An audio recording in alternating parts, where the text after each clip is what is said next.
¿Está solo el que escribe? ¿Lo está también el que lee? ¿El que escribe piensa en el lector? ¿El lector piensa en el que escribe? Cada lectura es un libro nuevo, un subrayado distinto. 5 escritores y 5 lectores compartirán sus soledades. El fantasma del escritor es su lector. Ariana Harwicz es escritora y licenciada. Escribe con la violencia de la lucidez y se licenció en Artes del Espectáculo en la Universidad de París 8. Tuvo un máster de la Sorbona en Literatura Comparada. Vive en la campiña francesa hace mucho tiempo y dirigió el documental El Día del Ceviche. Tiene varias novelas publicadas: Mátate Amor, después vino Animal de Invierno, La débil mental y Precoz. Todos títulos fuertes, novelas veloces, bellas e iracundas. Mátate Amor la dirigirá en el Teatro Marilú Marini y la actriz Erika Rivas se hará cargo de su convulsionada protagonista. Pero ahora Harwicz está a punto de conocer a su fantasma. Verónica Estadile Luna es docente y conduce el colectivo editorial Malicia. Tiene muchas pasiones investigativas, como la transformación de la crítica, y fue compiladora de geografías mochas. Lee mucho y edita sin parar para seguir leyendo. Ahora se va a encontrar con Ariana, una de sus autoras elegidas de nuestro presente. Detrás, en el decorado de una casa entre decadente y familiar, podía sentir las voces de mi hijo y mi marido. Los dos en cuero, los dos chapoteando en la pileta de plástico azul, con el agua a 35 grados. Era un domingo víspera del día feriado. Estaba a pocos pasos de ellos, oculta entre malezas. Los espiaba. ¿Cómo es que yo, una mujer débil y enfermiza que sueña con un cuchillo en la mano, era madre y la esposa de esos dos individuos? ¿Qué iba a hacer? Ahí voy, digo, y soy una falsa mujer de campo con una pollera roja lunares y el pelo florecido. Rubia, tráeme, digo, con mi acento. Y soy una mujer que se dejó estar y tiene caries y ya no lee. Lee, idiota, me digo, léete una frase de corrido. Acá estamos los tres juntos para una foto familiar. Brindamos por la felicidad del bebé y bebemos las cervezas. Mi hijo sobre su sillita mastica una hoja. Le meto la mano y chilla, me muerde con las encías. Mi marido quiere plantar un árbol para darle larga vida al bebé y yo no sé qué decirle, sonrío como una gansa. ¿Se da cuenta él de todas las bellas y sanas mujeres que hay en la región? Se vino a enganchar conmigo, un caso clínico, una extranjera, alguien que debería ser clasificada de incurable. Qué día de humedad, ¿eh? Parece que tenemos para rato, dice él. Yo trago la botella en sorbos largos y aspiro por la nariz queriendo estar exactamente muerta.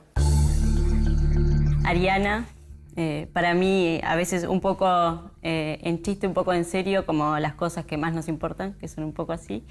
Digo que sos como una de las últimas escritoras del siglo XX en el siglo XXI.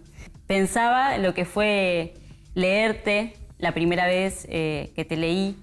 Yo leo mucho, todo el tiempo, por trabajo, y a veces, me acuerdo que fue mayo, es un mes como complicado, un mes de cumpleaños, de cierres, de fechas, de entregas, un mes siempre lleno de cosas, en esos momentos en los cuales uno a la lectura le pide que le dé algo, ¿no? Porque estás trabajando, entonces necesitas que la lectura te responda a lo que querés, que te dé la cita, que te dé la respuesta, que te dé lo que vas a poner en el artículo, lo que necesitas decir en la clase. Entonces es como una lectura exigida donde uno en verdad no lee, demanda.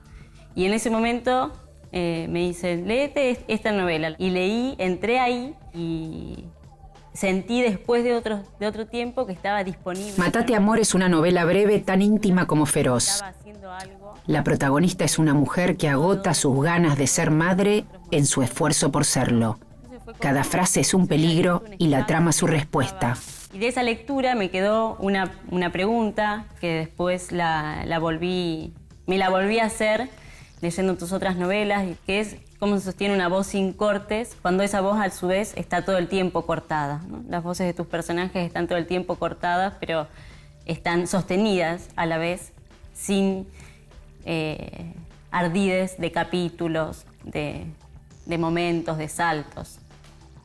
Bueno, es como ir a las citas ciegas y encontrar al hombre que uno había soñado siempre sin haberlo visto antes, ¿no? Sin haber googleado, como se hace ahora, y se suspende la idea de la maravilla del misterio, ¿no?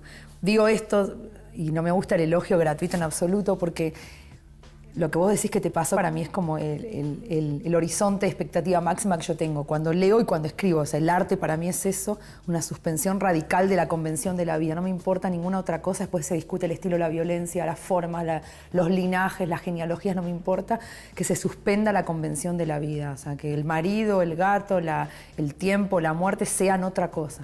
Respecto a lo que me preguntás de cómo se sostiene o cómo se sostendría una voz sin cortes, hecha de cortes, que está buenísimo, hecha de cortes, como tantos cortes que hay en mis novelas, formales y de cuchillo, ¿no? Típica la imagen del cuchillo, el corte, se tajea en Matate Amor y los disparos, etcétera, la violencia. No sé, vos sabés más que yo, pero me parece que tiene que ver con algo del aliento de la poesía, algo de lo que hablábamos quizás, de escribir leyéndome y que esa oralidad de la escritura, pero después leyéndome, no separe una idea de pretensión, de un vértigo y de un ritmo que no se frene nunca, una intensidad que nunca, por eso son novelas cortas, porque tienen tanta intensidad que más no podrían durar, sería insostenible. Creo que es eso, una voz hecha de corte, pero que nunca se agota, que nunca para ese aliento. Hay como dos movimientos en tus novelas que es muy singular en relación a otros procedimientos que por ahí ya conocemos más o que hemos experimentado más.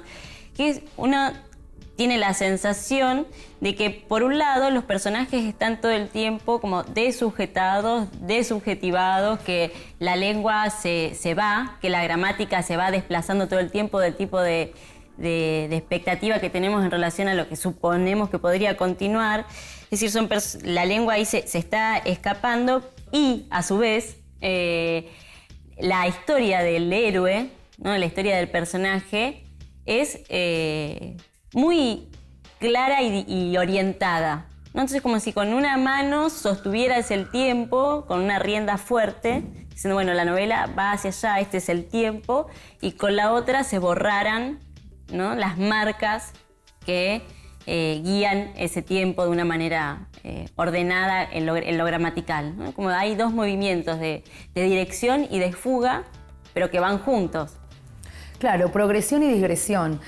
Qué suerte tengo de que lo leas así, es como también el sueño total de que lean lo que se quiso hacer. Es ese equilibrio, esa dialéctica, esa tensión que siempre se tiene que dar o se da o que yo aprendí también de mis maestros, entre progresión, ese caballo, ese tractor, esa carreta que tiene que ir, no movimiento sino acción, y esa digresión que es todas las licencias poéticas, que es donde uno puede trabajar el estilo, donde son los embistes líricos, donde son todos esos, no el camino central, no por donde hay que ir, sino los caminos que se abren. Quiero ir al baño desde que terminó el almuerzo, pero es imposible hacer otra cosa que ser madre. Y dale con el llanto, llora, llora, llora. Me va a trastornar. Soy madre, listo. Me arrepiento, pero ni siquiera lo puedo decir. ¿A quién? ¿A él? Sentado en mis rodillas, metiendo la mano en mi plato de restos fríos, jugando con un hueso de pollo. Sin embargo, las historias son bastante sencillas, se pueden contar en 2 líneas, y todo el trabajo son estas digresiones, ¿no? Por ejemplo, Matate Amor, y es muy especial que eso sea, tu novela más familiar, ¿no? Porque en Precoz y en La débil mental, de alguna manera, ya esa familia está como desaparecida y hay como otros restos de lo que podría ser una familia convencional, una madre y una hija, un hombre que ya no es, pero en Matate Amor, que es donde empezaría esa disgregación, ¿no? de lo familiar como composición, ahí es donde más aparece este recurso o esta forma que vos tenés de ir contando, es que por un lado el sonido de la lengua común, el sonido de la lengua común o del sentido común o de los clichés, de los giros retóricos más callejeros y coloquiales, esos con los que, como lo digo así, no es despectivo, es con los que nos valemos todos los días para salir a la calle y decir hola, buen día, y no perecer diciendo buen día, ¿por qué me dijo buen día? O, ¿no? Con los que podemos contestar casi sin pensar. Entonces está eso por un lado, y por otro lado una lengua que se corre totalmente de ahí, ¿no? Como algo que explota de ese mismo coloquialismo codificado, ¿no? Es como si fuera esa lengua fascista que nos obliga a decir sin estar pensando lo que decimos y la explosión de esa lengua. Claro. Sí, está buenísimo lo que decís, romper el cristal de la costumbre, creo que decía Proust, no sé cómo lo decía en francés, pero bueno, no me acuerdo la traducción, pero sí, o sea, que obvio que el arte tiene esa meta, esa causa, la gran causa, es romper el cristal de la costumbre, desarmar, desmantelar, me gusta esa idea de desmantelamiento y desmontar la costumbre, la lengua fascista, la lengua como comunicación, como convención. No, lo que decías de la familia, que pienso en la familia, Gustavo Ferreira, o los grandes relatos de familia, Thomas Mann, o con los que crecimos. Para mí, de vuelta, mis novelas tienen dos cosas. La familia como imagen, frente al fuego, el niño, el padre, y después la familia profanada, la mujer como marginal, la familia como mentira, como teatro, como puesta en escena. Y ese mismo efecto doble, bipolar, lo trato de trabajar en la lengua.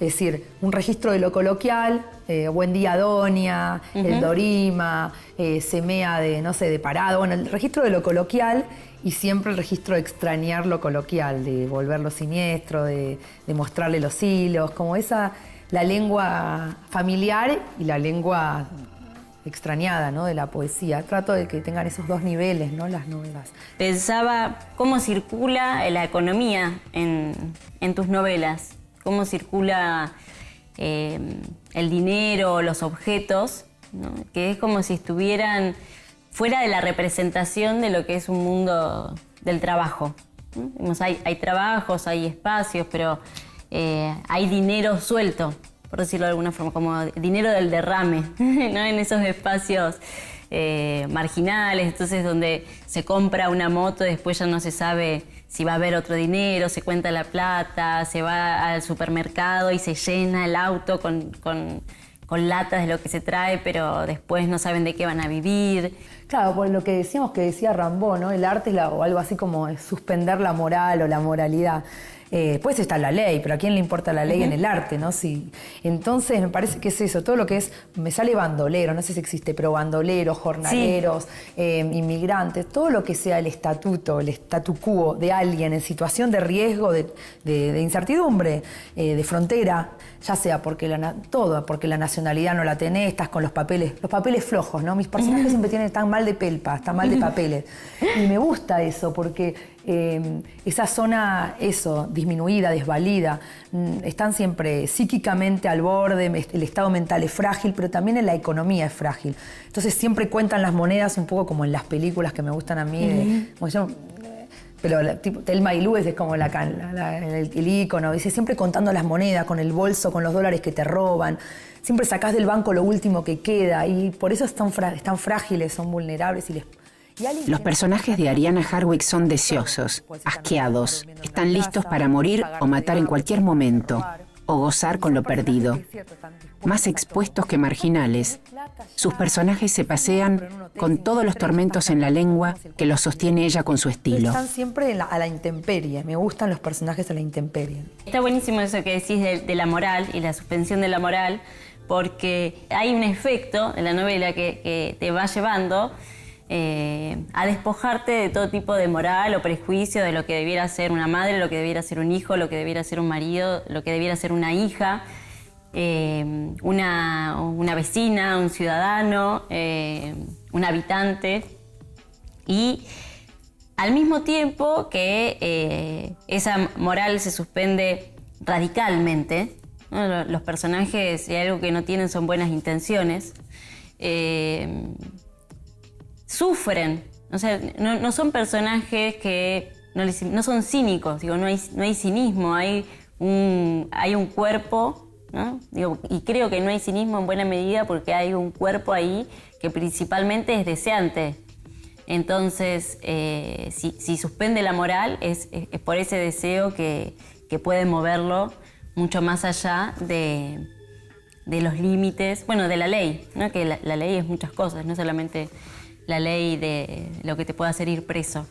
Entonces, en esa de no haber cinismo, son personajes que están como despojados de la moral y al mismo tiempo con remordimientos de eso. A eso me interesa mucho más. Como me interesa mucho más alguien que quiere ser normal y no puede que alguien que declaradamente es loco. Porque yo siempre digo, es antidramatúrgico. Yo pienso con la dramaturgia, la literatura y el guión cinematográfico, para mí son 3 hermanos, tienen que vivir juntos. Para mí es antidramatúrgico pensar, esta mina está loca. Bueno, entonces no hay conflicto dramático, está loca, se entrega, es como me entrego.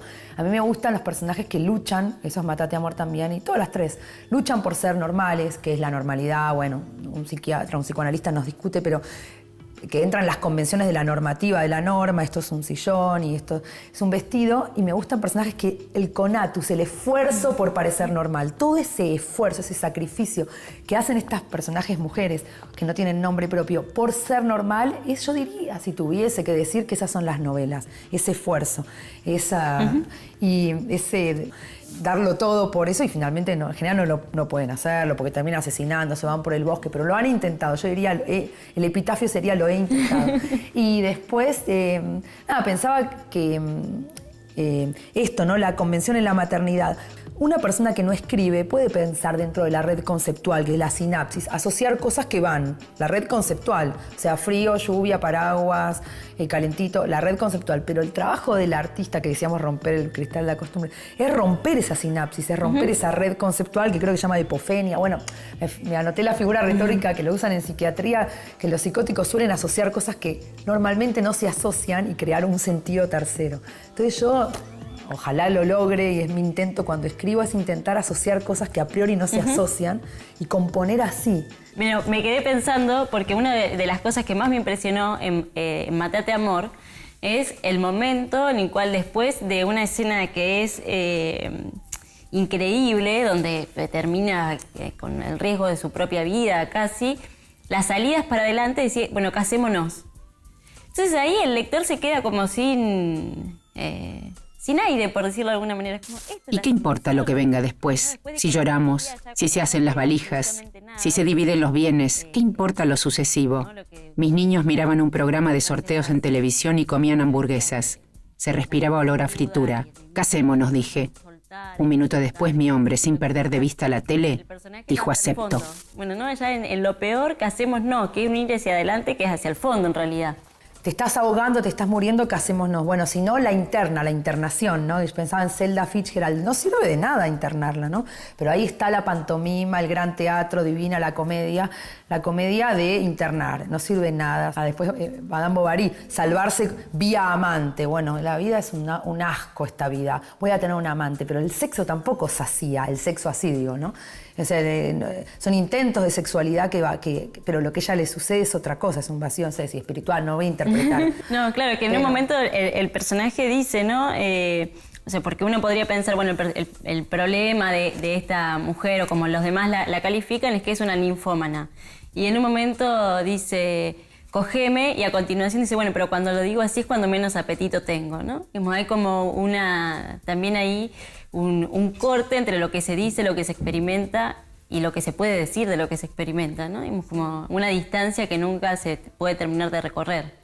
Sí, claro, es una interpretación ninfómana. Me han dicho también una travesti, una mujer hombre. A mí me encanta el qué dirán del pueblo, ¿no? Pueblo chico, infierno grande. Y después también pensaba lo que vos creo que decías del siglo XX, del siglo XXI, que por ahí Madame Bovary tiene muy siglo XIX, escrita, ¿no? Como con un lenguaje propio más del siglo XX, ¿no? Como que ahí también hay... Sí, es que para mí es un poco la venganza de Madame Bovary, que vuelve de ese pueblo, ¿no? Donde la había condenado Charles, que ella se casó para tener una vida distinta y se tuvo que recluir en el amante y los libros. No es como si volviera a decir, bueno, ahora de este pueblo lo voy a vivir como yo quiero. Tampoco puede, ¿no? Entonces, ahí me parece que no hay como tradiciones no, porque incluso son singularidades, no tradiciones, muy distintas en tu literatura, y al mismo tiempo se me aparecía Emma Bovary, o sea, con la prosa de Flaubert, incluso, bueno, el comienzo de Mátate Amor para mí es... las primeras 2 oraciones son del siglo XIX, ¿no? Es súper decimonónico. Y Virginia Woolf, esos personajes que también están como atrapados en una escena que es política. Y Marosa di Giorgio, ¿no? Como esa experiencia de la naturaleza y que todo el tiempo parece un ser sexuado y con el cual va a pasar algo. Y es bastante sorprendente que esas tres resonancias de lenguas y de imágenes se le aparezcan al lector en un mismo libro, ¿no? Es como te metiste en mi cabeza, ¿no? Porque pienso en las imágenes de Marosa Di Giorgio y está ahí, los cadáveres entre plantas, la mitología, la exaltación de la naturaleza, las imágenes de guerra y las plantas carnívoras. Es eso, es Silvia Plath también, es Virginia Woolf absolutamente, en el plano político, en el fluir, en la conciencia, en esa voz. Y lo que decís, sí, de una Madame... El escritor se hace con lo que escribe y después se deshace del libro. Desprendimiento múltiple. Primero sus lectores cercanos, editores, lectores lejanos, traductores. Su libro es una botella en el océano de las lecturas. El oleaje de los tiempos determina sus arribos. El lector destapa esa botella con sus ojos. Una prosa nerviosa o un corte, una fragmentación o una musicalidad de otro siglo, ¿no? Te pregunto dos tipos de desprendimiento distintos. Primero, cuando entregás el libro a la editorial, ¿no? Porque ese es un primer momento de desnudez, por decirlo así, que alguien que te va a dar una devolución que no es solamente la de un amigo o la de otra mirada, sino que es una devolución que va a tener que ver con que después ese libro salga a otros muchos lectores. Y después la instancia de los lectores, ¿no? Cuando te empiezan a acercar interpretaciones, lecturas. Yo no sé, para no hacerme la original, yo pertenezco al grupo o al grupúsculo de escritores de personas que no saben vivir sin escribir. O sea, que no... Todo para mí es escritura. El momento que aparece el chispazo original, el chispazo, que eso se podría, de la creación, de la inspiración, la imagen generadora, del momento de ese chispazo, cuando la escribo, cuando se la muestra un editor, cuando se corrige, cuando se edita, cuando sale, cuando me enfrento o aparece un lector, todo eso me parece de una intensidad increíble. Todo me parece escribir. Bueno, no sé si para los demás es así, pero para mí sí. Escribir es el acto de escribir, es el acto criminal de escribir, violento de escribir, pero después todo lo que viene después, que lo lean los libros los otros, que me den que charlemos sobre los libros, que estén en la calle, todo, o que se adapte, todo me parece parte de la escritura. Lo que no sabría cómo hacer es vivir sin escribir, o sea, por fuera de eso, ¿no? Pero... no me molesta, lo mismo me pasa con mi hijo. Me encanta verlo vivir y que no me pertenezca. La imagen que me parece una imagen feliz, si se pudiera hablar de felicidad, que no sé qué es mi hijo solo haciendo algo, como por fuera de mí, si eso pudiese existir, como si pudiese un libro dejar de pertenecerte totalmente, y saber que lo creé yo, pero ya él está solo en el mundo. Eso me parece como el idilio total. Entonces, que los libros ya no sean míos me parece el mejor destino de un libro. Ahora no solo existe la novela Matate Amor de Ariana Harwicz, también la lectura inédita de Verónica Estedile Luna.